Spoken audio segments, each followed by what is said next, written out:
આજે સરકારના દરેક કામ, દરેક મિશનમાં એ રાષ્ટ્રીયની એકતા પ્રત્યેની પ્રતિબદ્ધતા એ જ્યારે દેખાય છે, આનું એક સૌથી મોટું ઉદાહરણ એ મિત્રો આપણું એકતાનગર છે. અહીં સ્ટેચ્યુ ઓફ યુનિટી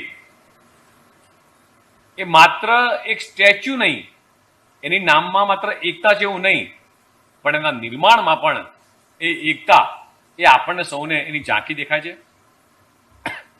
દેશભરના લગભગ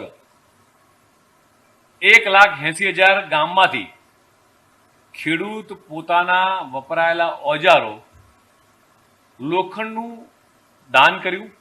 લગભગ 1700 ટન કાંસુ અને 18,500 ટન એ લોખંડનો ઉપયોગ આ થયો.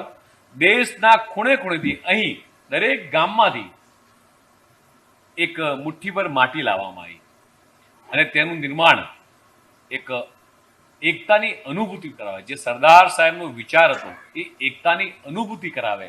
આ બધા જ આયામો કદાચ કોઈ કલ્પના ના કરી શકે એ પ્રમાણેના આખા આયામો જોડી અને આખું આ એકતાનગર એટલે સ્ટેચ્યુ ઓફ યુનિટી જે બનાવવામાં આવ્યું છે મિત્રો, અને માત્ર ગુજરાતના જ નહીં, માત્ર ભારતના જ નહીં, પણ દેશ વિદેશના તમામ સહેલાણીઓ, પર્યટકો આ ધરતી પર જોવા આવે છે.